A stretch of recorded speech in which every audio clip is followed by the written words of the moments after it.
talk about the Israeli and Palestinian sides working separately towards some sort of plan, but there are groups of people out there who work together. In fact, there is an Israeli grassroots movement called Standing Together, which aims to bring together Arab Israeli and Jewish Israeli communities in the struggle for peace. And I'm very pleased to say that I'm joined by Rula Daood and Uri Weltmann from Standing Together, that organisation that brings together those voices against the war. Rula is Standing Together's national co-director and Uri is the movement's national field organiser. I'm so glad to have you both on the show. Thanks for taking the time to join us. If I can ask you, first of all, Rula, for your reaction to tonight's events. Well, thank you for having us. I think, most of us has woken up today into good news. It has been 2 years of continuing struggles in the streets of a demand to have a ceasefire, to end this war, to really hold a ceasefire that can stop the destruction and killing in Gaza, but also bring back the hostages home alive. So today we woke up to, a glimpse of hope that many people, I think most of the people living in Israel and Palestine, have been waiting for. So we've been also seeing many, videos, clips of people being joyful amongst all of the pain, the killing that we've already had for 2 years.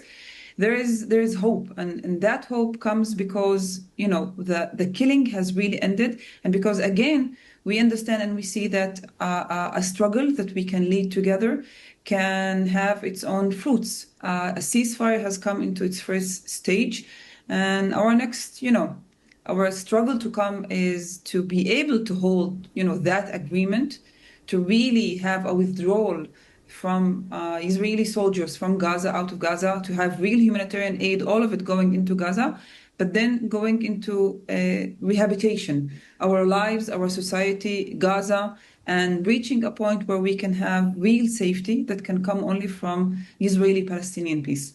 Rula, so today, thanks. Absolutely. Thank you for that. And Uri, can I just bring you in at this point? Because I wanted to kind of hear from you. I know that Standing Together has supporters, but what's the reaction been to you as a movement within Israel? Well, for the past 2 years, we in Standing Together have been the prominent voice inside Israeli society that campaigned for a ceasefire agreement, to stopping the war in Gaza, to allowing humanitarian aid to enter into Gaza against our government's policy of starvation. And this day is a very joyous day. The agreement, imperfect as it may be, is an agreement that would stop the daily raining of bombing on Gazan families and children, that would allow humanitarian aid to enter, that would bring back the hostages alive, and so it is incredibly important. But we also say that we mustn't stop here. Rula and I visited this morning in Ramallah, in the West Bank, as part of a delegation of peace activists from Israel, and have met with the Palestinian President Abu Mazen. And we talked with him about the need not to stop at merely ending the current war in Gaza, but also to prevent the next possible war. And the only way to prevent it is through the establishment of a Palestinian state alongside Israel as part of an Israeli-Palestinian peace agreement that would end the occupation and guarantee both peoples their right to independence, to safety, to security, to freedom and justice. There is growing recognition throughout the world. Many governments, including the UK government, recognize the state of Palestine.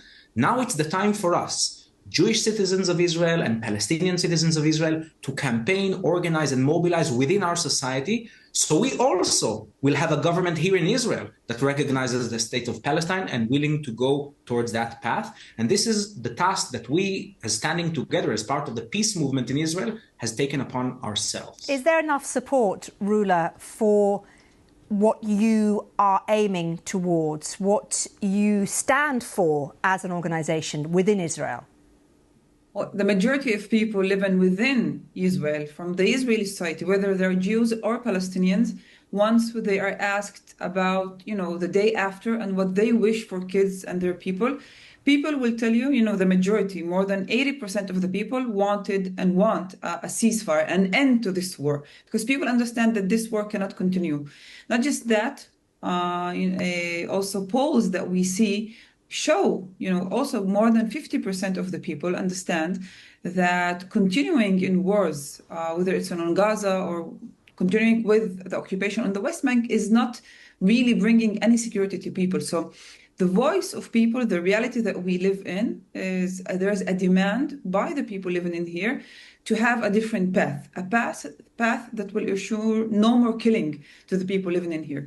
The only problem and the main problem that we have, and we work to give it a different solution and alternative, is the fact that our government hasn't had any kind of political aspiration of how to solve what's happening. They do not speak about ending the occupation. They speak about annexing the West Bank. And until yesterday, they didn't really want to have a deal, but it happened because there has been 2 years of people protesting and a lot of pressure on this government. So the voice from within the street, the majority of it, is a voice that demands a life in peace, in security. And our role within the Israeli society is to keep on pushing and building bigger and bigger support for the idea of having an independent Palestinian state next to Israel, and yes, an Israeli-Palestinian peace. Okay. Well, Rula and Uri, it's been really interesting and I think so helpful to have you both on the programme. So thank you very much for taking the time to speak to us on BBC News.